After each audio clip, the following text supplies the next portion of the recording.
Hello students, royal এডুকেয়ারে তোমাদের সবাইকে স্বাগত। আজ আমরা ডব্লিউবিটিএ টেস্ট পেপারের 323 নম্বর পেজের সমাধান করব।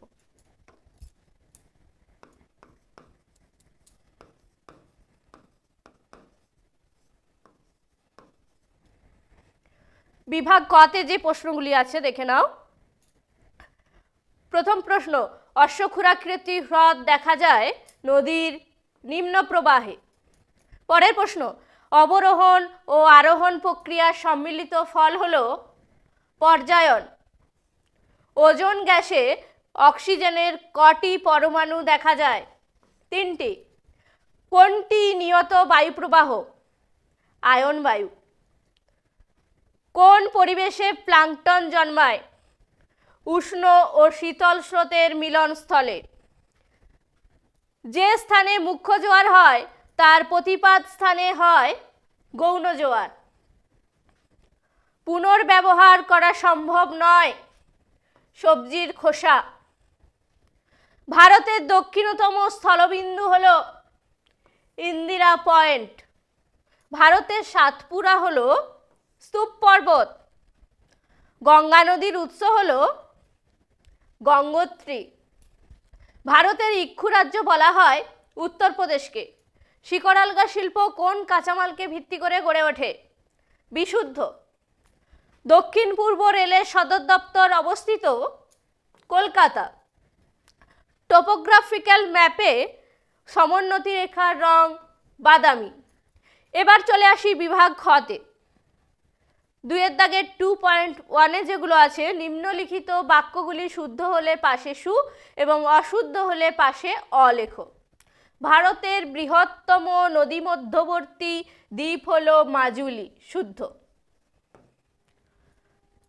এরপর দেখো, নিরক্ষীয় অঞ্চলে শৈলক্ষেপ বৃষ্টি হয়। অশুদ্ধ। নিরক্ষীয় অঞ্চলে পরিচলন বৃষ্টি হয়।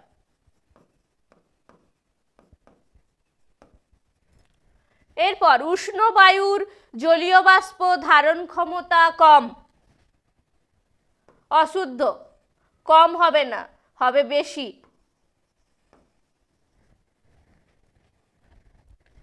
উষ্ণ ও শীতল স্রোতের মিলনের ফলে সমুদ্রের ঝড়ঝঞ্ঝা দেখা যায়।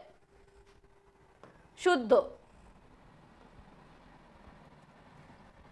শীতকালে রবি শস্যের চাষ হয়।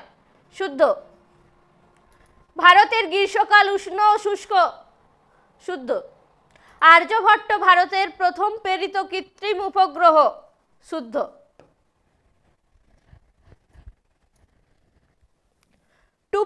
তে যেগুলো আছে, উপযুক্ত শব্দ বসিয়ে শূন্যস্থান পূরণ করো।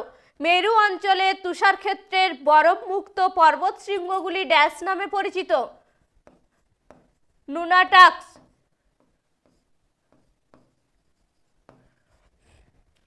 শুষ্ক অঞ্চলের নদী খাতকে ড্যাশ বলে?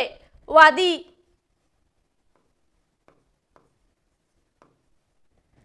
ঘূর্ণবাত ও প্রতিপ ঘূর্ণবাত হলো আকস্মিক বায়ু।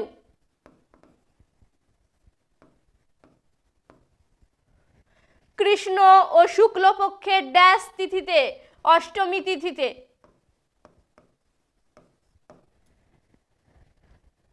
মরাকোটাল হয়। ফ্লাই অ্যাশের প্রধান উৎস? তাপবিদ্যুৎ কেন্দ্রের ছাই।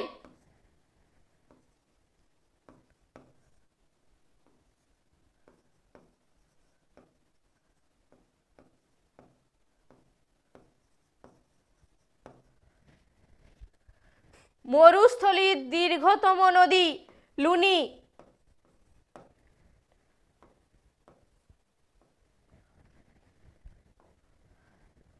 উড়িষ্যার ড্যাশতে লৌহ ইস্পাত কেন্দ্র রয়েছে? রাউরকেল্লা।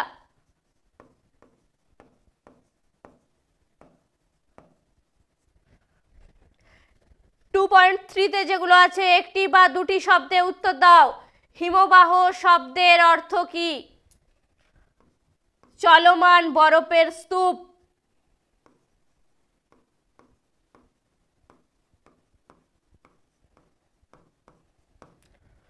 কোন তাপবলয়ে সারা বছর সূর্যরশ্মি লম্বভাবে পতিত হয়?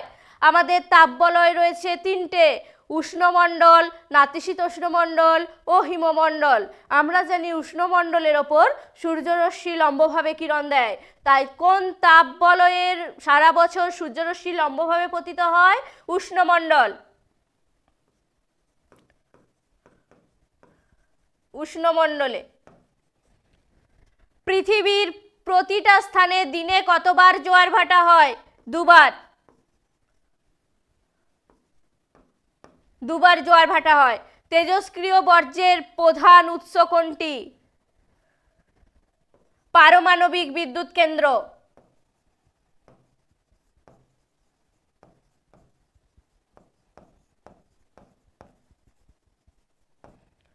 ভারতের বৃহত্তম উপহ্রদের নাম কি? চিল্কা।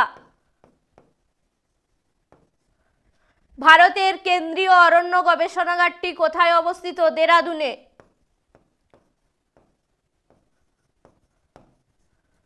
ভারতের কোন উপকূলে বছরে দুবার বৃষ্টিপাত হয়? করমণ্ডল উপকূলে।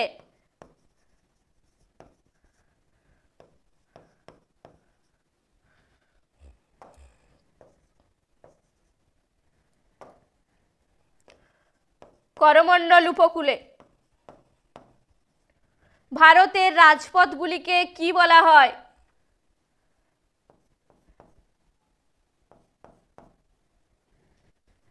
NH, national highway.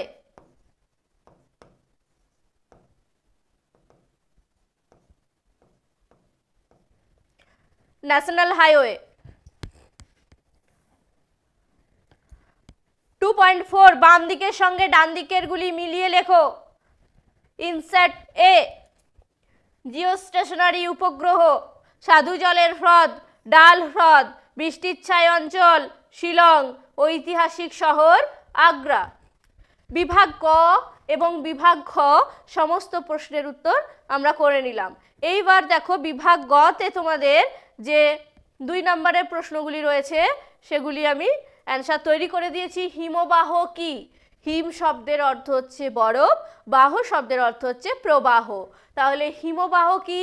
সাধারণত শীত প্রধান অঞ্চলে বছরের পর বছর হিমরেখার ঊর্ধ্বে ভূপৃষ্ঠে জমা হতে থাকা তুষার এক সময় বিশাল বরফের চাইতে পরিণত হয় এবং মাধ্যাকর্ষণের টানে ভূমির ঢাল বেয়ে ধীরে ধীরে নিচের দিকে নামতে থাকে। একে বলা হয় হিমবাহ বা বরফের নদী। তাহলে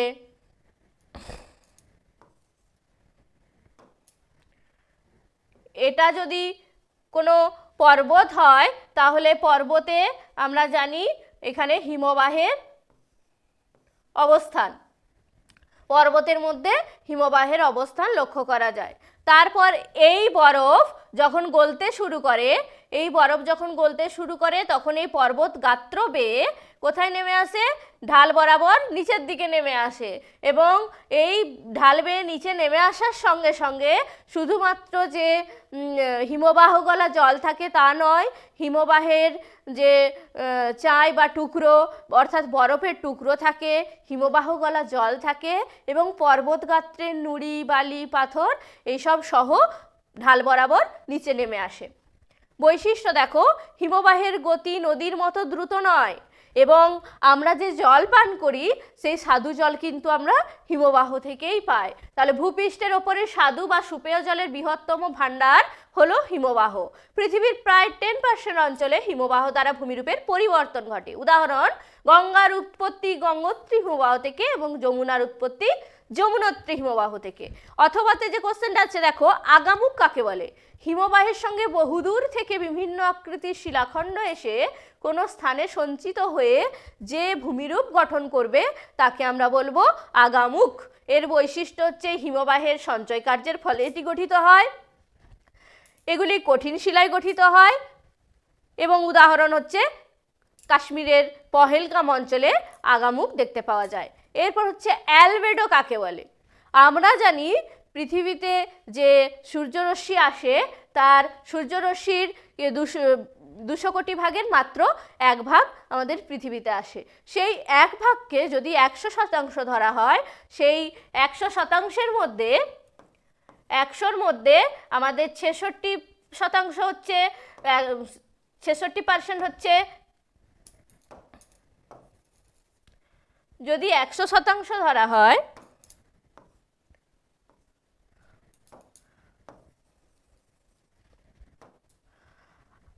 যদি 100% ধরা হয় তাহলে 66% কার্যকরী ভূমিকা পালন করে, যাকে বলা হয় কার্যকরী সৌর বিকিরণ। কার্যকরী সৌর বিকিরণ।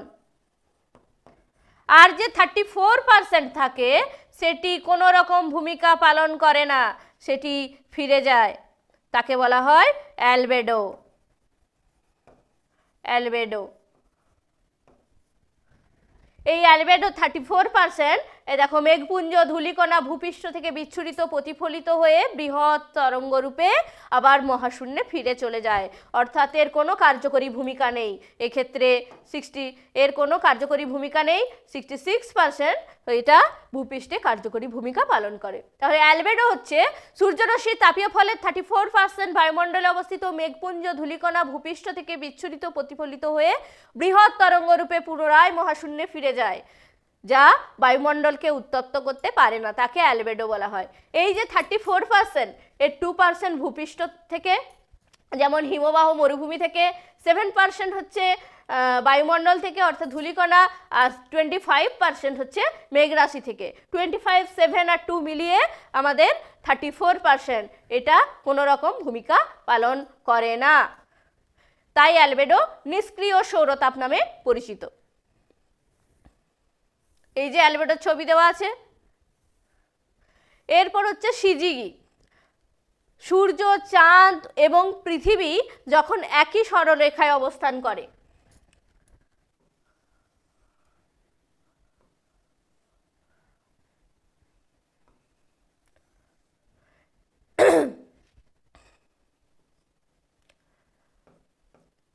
পৃথিবী, চাঁদ এবং সূর্য দেখো একই সরলরেখায় অবস্থান করছে, তাহলে পৃথিবী, চাঁদ এবং সূর্য যখন একই সরলরেখায় অবস্থান করে তখন তাকে বলা হয় সিজিগি অবস্থান।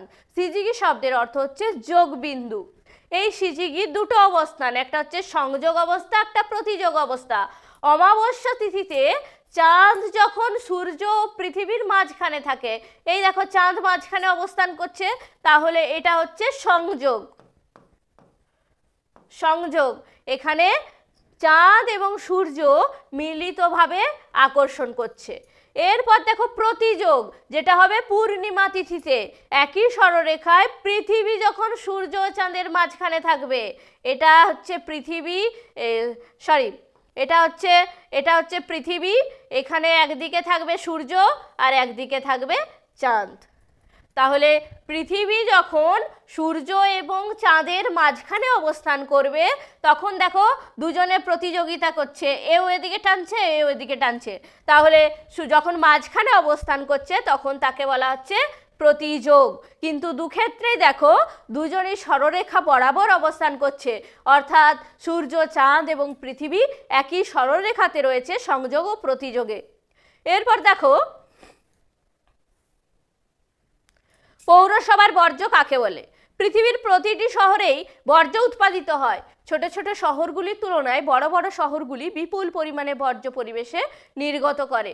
সেই বর্জ্য গৃহস্থালির হতে পারে, কলকারখানার হতে পারে, হাসপাতালের হতে পারে, দোকানের হতে পারে, নর্দমার হতে পারে, এবং সেই বর্জ্য কঠিন তরল বর্জ্যকে, কঠিন হতে পারে, তরল হতে পারে, সেই প্রকার বর্জ্যকে বলা হচ্ছে পৌরসভার বর্জ্য। উদাহরণ: গাছের পাতা, খড়, শাকসবজির অবশিষ্টাংশ, আধপোড়া কয়লা, কিছু প্লাস্টিকের জিনিসপত্র হতে পারে, থার্মোকলের বিভিন্ন দ্রব্য হতে পারে, কিছু ইলেকট্রনিক্স বর্জ্য হতে পারে, সব কিছুই পৌরসভার বর্জ্য হিসাবে চিহ্নিত হতে পারে। এরপর বর্জ্য ব্যবস্থাপনায় ভরাটকরণ বলতে কি বোঝো? কঠিন বর্জ্য পদার্থ সমূহকে কোনো নিচু উন্মুক্ত জায়গায় জমা করা বা মাটি খুঁড়ে চাপা দিয়ে দেওয়ার যে পদ্ধতি, তাকে আমরা বলছি ল্যান্ডফিল বা ভরাটকরণ। ল্যান্ডফিল বা ভরাটকরণ। এরপর দেখো পদ্ধতি, নিচু উন্মুক্ত স্থানে ভরাট করে ওই মাটি খুঁড়ে গর্ত করে জৈব ভঙ্গুর ফেলে মাটি চাপা দিয়ে দেওয়া হয় এবং 2 মিটার পুরু বর্জ্যের স্তর, তার উপর 20 থেকে 25 সেমি মাটির কিছু পর্যায়ক্রমিক স্তর সাজিয়ে মাটির মোটা স্তর চাপা দিয়ে দেওয়া হয়। কিছু বৈশিষ্ট্য আছে, সেই বৈশিষ্ট্য হচ্ছে কঠিন বর্জ্যের ব্যবস্থাপনা করা হয়, কম খরচ হয় এক্ষেত্রে, এটা কোনো পরিকল্পনার প্রয়োজন হয় না, গৃহস্থালী ও কুটির শিল্পজাত সামগ্রী নিক্ষেপ করা হয়। এরপর হচ্ছে দুন বলতে কি বোঝো? দুন কাকে বলে? শিবালিক ও হিমাচল হিমালয়ের মধ্যবর্তী যে উপত্যকা, সেই উপত্যকাগুলিকে স্থানীয় ভাষায় দুন বলা হয়। উৎপত্তি, শিবালিকের উত্থানের ফলে হিমাদ্রি ও হিমাচল থেকে আগত নদীগুলি গতিরুদ্ধ হয়ে হ্রদের সৃষ্টি করে এবং ক্ষয়িত পদার্থ জমা হতে থাকে। পরে নদীগুলি শিবালিক কেটে দক্ষিণে প্রবাহিত হলে এর জল সরে গিয়ে প্রশস্ত ভূমিভাগ গঠন করে। উদাহরণ হচ্ছে ভারতের বৃহত্তম দুন হচ্ছে দেরাদুন। কোথায় অবস্থিত? শিবালিক ও হিমাচল হিমালয়ের মধ্যে অবস্থিত। এরপর হচ্ছে সামাজিক বনসৃজন। সামাজিক বনসৃজন কাকে বলবো? সমাজের কল্যাণের জন্য সমাজের পতিত জমিতে বনভূমি সৃষ্টিকে সামাজিক বনসৃজন বলে। এই সামাজিক বনসৃজনের কিছু উল্লেখযোগ্য বৈশিষ্ট্য রয়েছে।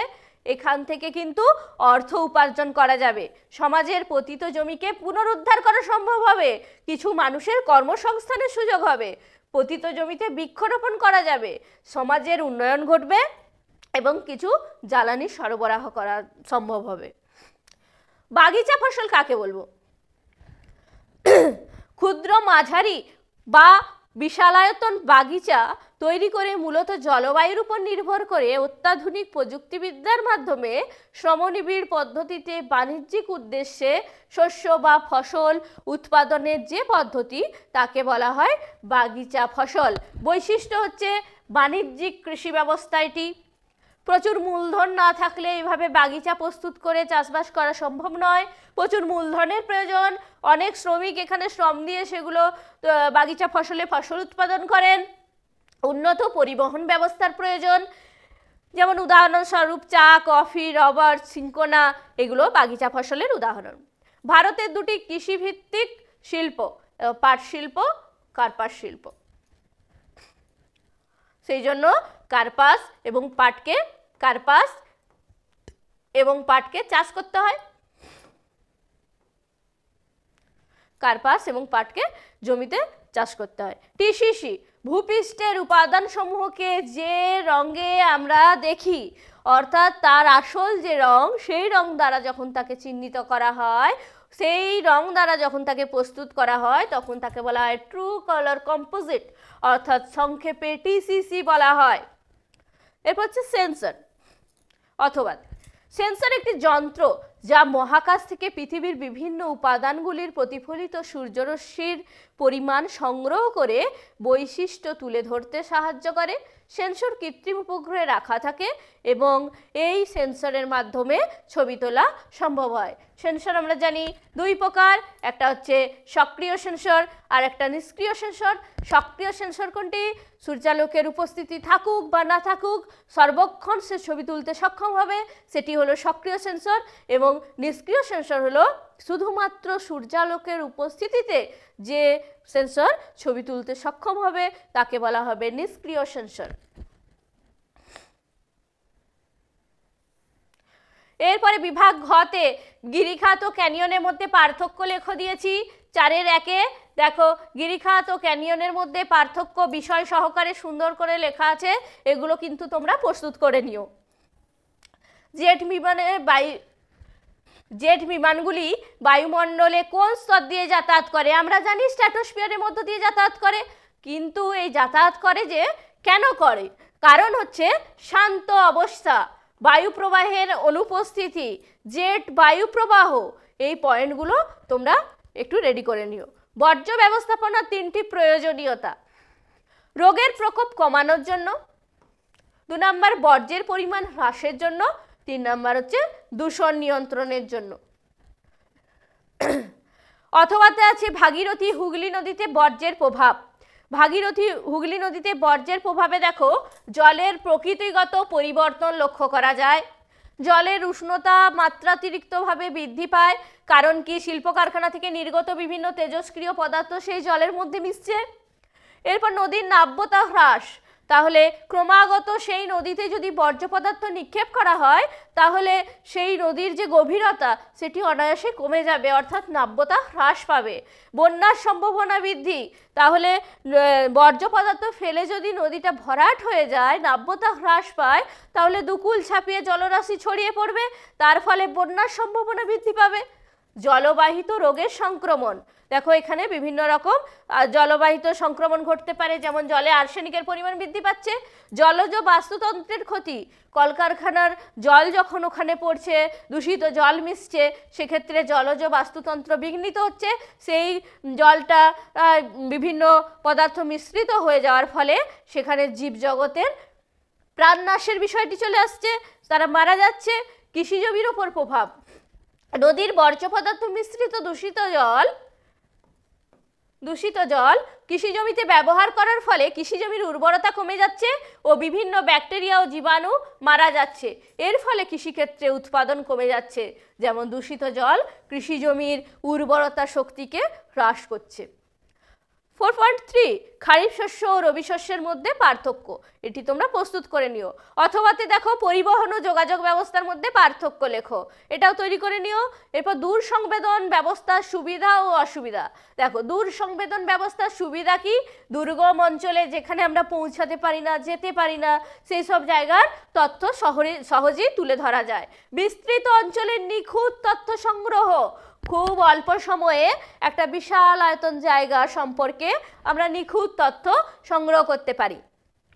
আবহাওয়ার সঠিক পূর্বাভাস প্রদান, দূর সংবেদনের মাধ্যমে আবহাওয়ার তাৎক্ষণিক পরিবর্তন সহজেই ধরা পড়ে, আবহাওয়ার সঠিক পূর্বাভাস দেওয়া যায়। অসুবিধা কি কি, ব্যয়বহুল, দূর সংবেদন ব্যবস্থার মাধ্যমে তথ্য সংগ্রহ করতে গেলে প্রয়োজনীয় পরিকাঠামো তৈরির জন্য প্রচুর মূলধনের প্রয়োজন, সেটা কিন্তু সব সময় সম্ভব হয় না, প্রচুর খরচেতে। উন্নত প্রযুক্তি ও সুদক্ষ কর্মীর অভাব, দূর সংবেদন ব্যবস্থা গড়ে তোলার জন্য অত্যন্ত উন্নত প্রযুক্তি ও দক্ষ কর্মীর প্রয়োজন হয় বলে এর ব্যবহার খুবই সীমিত, সুদক্ষ কর্মীর অভাব। এখানে কাগজের নৌকা নয় যেটা ছেড়ে দিলাম আর জলে ভেসে চলে গেল, এই যন্ত্র প্রস্তুতের জন্য কিন্তু অনেক জ্ঞান থাকা প্রয়োজন। মেঘাচ্ছন্ন আকাশ, আকাশ মেঘাচ্ছন্ন থাকলে তথ্য সংগ্রহ করা অসুবিধাজনক, সেক্ষেত্রে অসুবিধার সৃষ্টি করে। এরপর জিও স্টেশনারি অথবাতে আছে, জিও স্টেশনারি ও সানসিনক্রোনাস উপগ্রহের মধ্যে পার্থক্য লেখো, আগে পরে আছে, তোমরা এটাকে আগে লিখবে, এটাকে পরে লিখবে। বিভাগ ও 5.1.1 হিমবাহের ক্ষয়কার্যের ফলে সৃষ্ট ভূমিরূপগুলির চিত্রসহ বিবরণ দাও। এখানে আমাদের হিমবাহের ক্ষয়কার্যের ফলে যে সকল ভূমিরূপগুলি গড়ে ওঠে সেগুলি হলো হিমদ্রোণী, শার্ক বাকরি, এরিটি, পিরামিড চূড়া, ঝুলন্ত উপত্যকা, রসেমতারে, ক্র্যাগ অ্যান্ড টেল, হিমসিঁড়ি বা হিমসোপান, ফিয়র্ড। এর আগে আমরা এই কোশ্চেনের অ্যান্সার আগেও করে নিয়েছি, আর একবার করে নিই। ঝুলন্ত উপত্যকা, দেখো ধারণা উৎপত্তি দেওয়া আছে, সাথে ছবি অবশ্যই দেবে, কিছু বৈশিষ্ট্য আছে এবং সাথে উদাহরণ, এই সব পয়েন্টগুলি অবশ্যই দিয়ে দিও। শার্ক বা করি এর উৎপত্তি কিভাবে হয়, শার্ক বা করি বলতে কি বোঝো, এর ছবি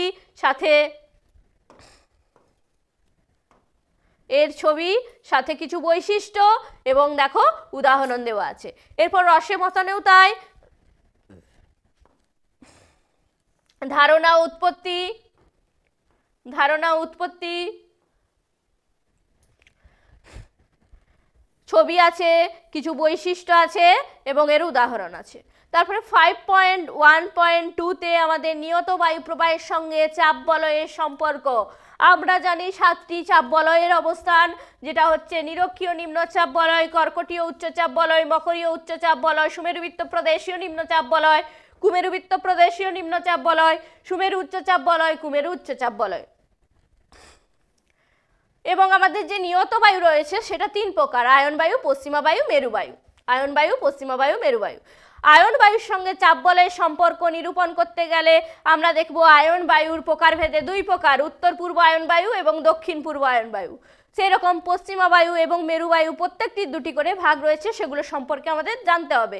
আয়ন বায়ুর সঙ্গে বায়ুচাপ বলয়ের সম্পর্ক, এই যে ছবি, উত্তর গোলার্ধে উত্তর পূর্ব আয়ন বায়ু, দক্ষিণ গোলার্ধে দক্ষিণ পূর্ব আয়ন বায়ু।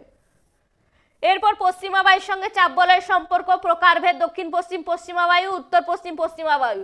এই যে উত্তর গোলার্ধে হচ্ছে দক্ষিণ পশ্চিম পশ্চিমা বায়ু, দক্ষিণ গোলার্ধে উত্তর পশ্চিম পশ্চিমা বায়ু।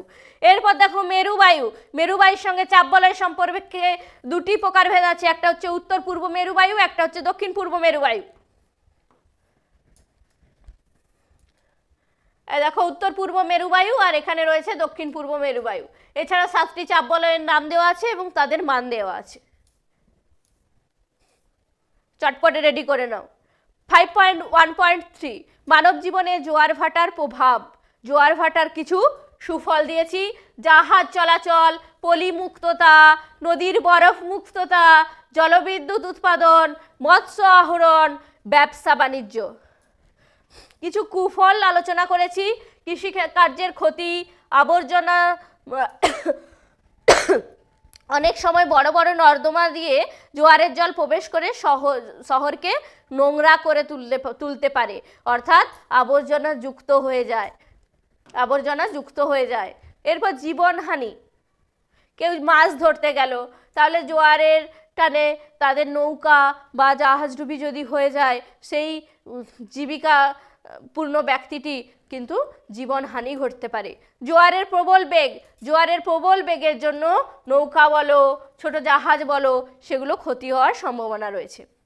এরপর 5.1.4-এ বায়ুমণ্ডলের উষ্ণতার তারতম্যের 5টি কারণ চিত্রসহ বর্ণনা করতে দিয়েছে। এখানে অক্ষাংশ বর্ণনা করে দিয়েছি। দেখো সূর্যরশ্মি নিরক্ষরেখার ওপর লম্বভাবে কিরণ দিচ্ছে, সূর্যরশ্মির পতন কোণের পার্থক্যের জন্য অক্ষাংশ অনুযায়ী আমাদের উষ্ণতারও হেরফের আমরা লক্ষ্য করি। আমরা জানি সূর্যরশ্মি নিরক্ষরেখার উপর লম্বভাবে কিরণ দেয়, তারপর তির্যকভাবে এবং মেরু অঞ্চলে অতি তির্যকভাবে কিরণ দেয়, সেই জন্য উষ্ণতারও হেরফের লক্ষ্য করা যায়। এরপর হচ্ছে ভূমির ঢাল পয়েন্ট।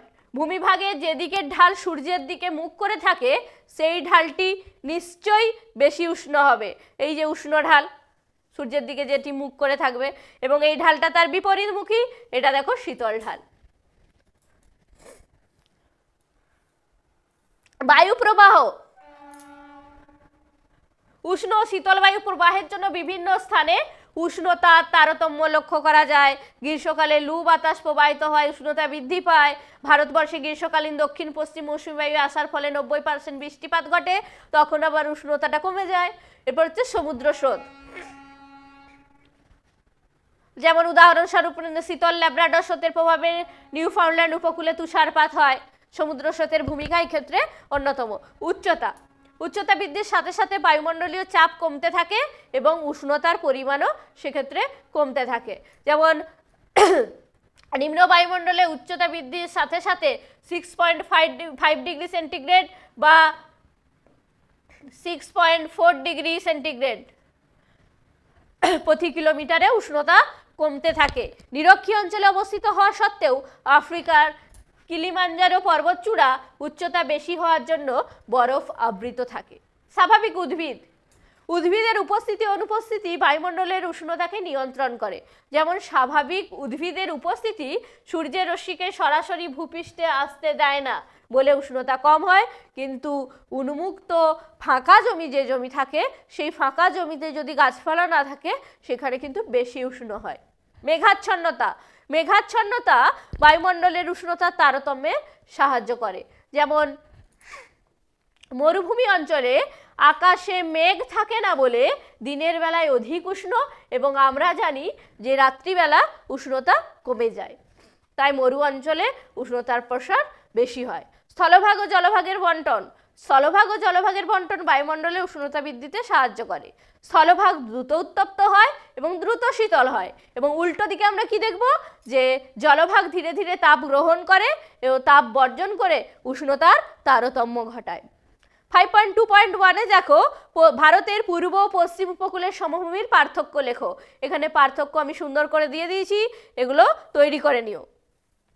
এরপর 5.2.2-তে দেখো ভারতে ধান চাষের অনুকূল ভৌগোলিক পরিবেশ আলোচনা করো। আমরা যে কোনো চাষের অনুকূল ভৌগোলিক পরিবেশ আলোচনার ক্ষেত্রে আমরা দেখেছি একটি আমাদের প্রাকৃতিক পরিবেশ এবং অপরটি হচ্ছে অর্থনৈতিক পরিবেশ।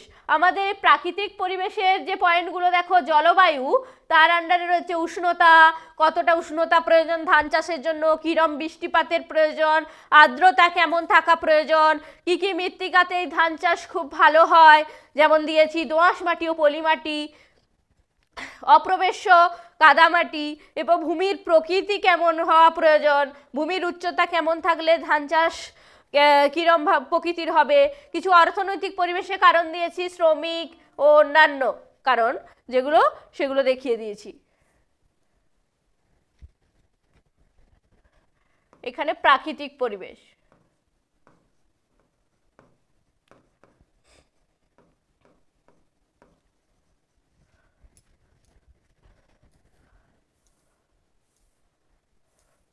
ফাইভ 5.2.3-তে পশ্চিম ভারতে পেট্রোরসায়ন শিল্পের উন্নতির কারণগুলি লেখো।